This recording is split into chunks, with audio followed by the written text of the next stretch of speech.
Then we get the second match tonight. Randy Savage taking on George the Animal Steele for the Intercontinental Championship. Savage defending, of course. This one goes for just over 5 minutes. And it ends when Savage trips Steele by sweeping his legs from underneath him, then puts his feet on the rope and pins Steele for the victory.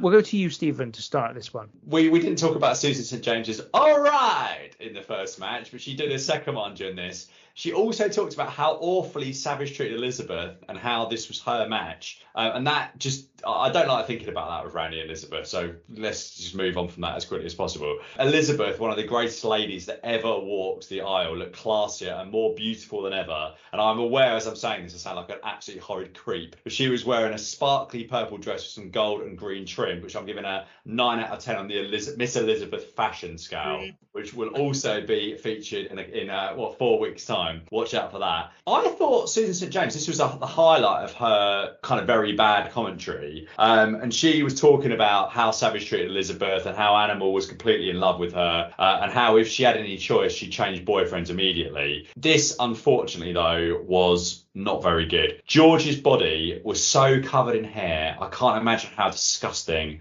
this would be. Now, I say that as a man that's very hairy, and I've just had something for the listeners to enjoy here. My kind of every 4 months full upper body beat. Now, if anyone wants a picture of this, it is available. Tweet me at ProWMoments. You'll get a photo of me. It's just above the pubic line, so it's PG, and it's my entire chest covered in V. And I am essentially like an animal, basically, with that. But I'm not wrestling anyone. So not even my wife, we've been together 10 years. So we're nothing at all. I'm not in close contact with anybody. See, I can't imagine how bad it would be wrestling him. Awful. There was this horrendous spot with a body press. I'm not exactly sure what they were trying to do. Susan speculated on Steele's vaccination status, which was some 35 years before that was popularised. Steele used flowers to the face on Savage, and surely I thought this should be a DQ, given the chance of getting like a rose thorn or prick to the eye. And I'm pleased to say I've now used that joke twice in the last month on podcasts. Really, who's the babyface here? Overprotective boyfriend versus unwanted stalker. I mean, who are you getting behind here? George's kick out of Randy's elbow made me feel physically sick.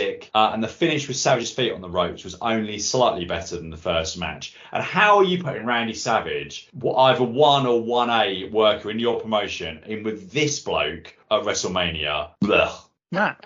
Oh, do you know what? I've never seen any of George the Animal Steele before, and based on this, I can't say I'm in a hurry to watch anything of him ever again. Yeah, I mean, I've seen clips of him, what his gimmick is and all that, and the ripping the turnbuckle open and eating the turnbuckle. No, just no. I mean, the only thing that really struck me, and you mentioned it there, Stephen, is him kicking out of the Randy Savage elbow. I mean, knowing what I know about Savage and the elbow, I mean, I was thinking, bloody hell, are they really trying to protect this guy? Which really stood out to me. But otherwise, the match itself just, it wasn't any good. I don't get George the Animal Steele. I just don't get it.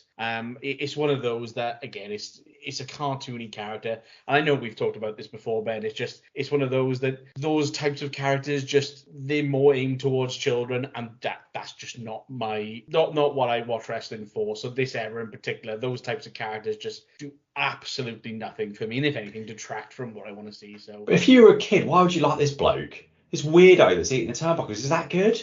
That's some strange kid that's liking this geezer. I don't get it at all. Maybe they're afraid of him, and that they want kids to be afraid of him. I don't know, but yes. It wasn't really a character for kids, this. In fairness, it was maybe at this point, but George Steele was always a heel, like traditionally in the 70s. He was one of Sammartino's big rivals, probably also Bob Backlund too.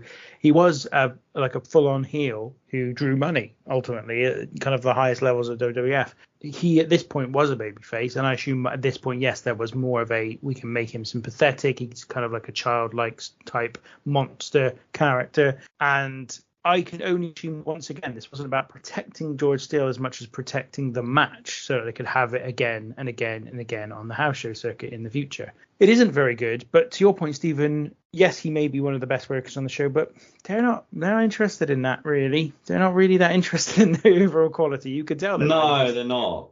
But shouldn't it not be a if we were booking this and we were trying to do what Vince was doing, shouldn't it be a bit of a variety show?